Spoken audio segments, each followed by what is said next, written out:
Oke, ketemu lagi bersama kami Deko Computer Solution. Oke, pada tutorial kali ini kita akan membahas cara bagaimana mengupgrade prosesor laptop.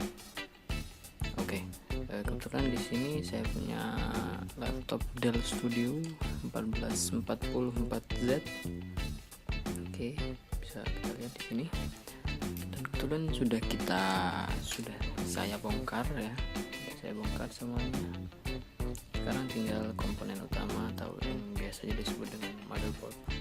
Oke. Dalam mengupgrade prosesor ada beberapa hal yang harus kita perhatikan, terutama tipe dan jenis soket. Oke.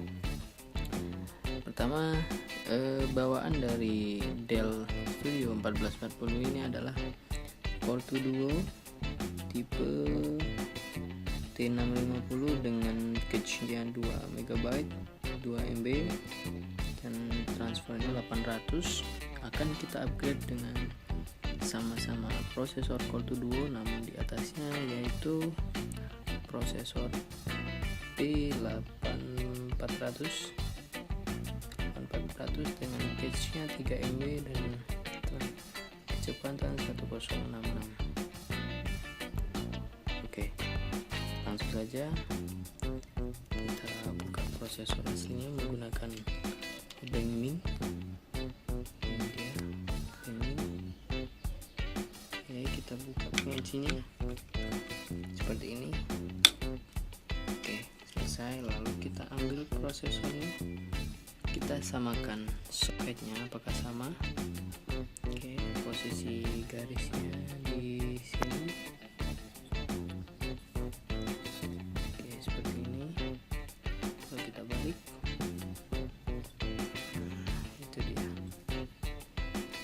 Oke, sama. Atau juga bisa kita lihat di websitenya Dell Studio, kita cek untuk CPU support. Di situ Anda akan menemukan beberapa prosesor yang cocok untuk Dell Studio 1440. Oke, kebetulan di sini saya punya prosesor tipe P8400 dengan cache 3 MB, jelas di atas dari T6500. Oke, langsung saja kita eksekusi. Kita pasang seperti ini.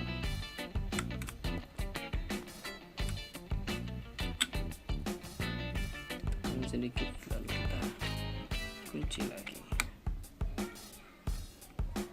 Oke, kalau sudah selesai silakan dipasang heatsink dan satukan lagi menjadi laptop yang utuh.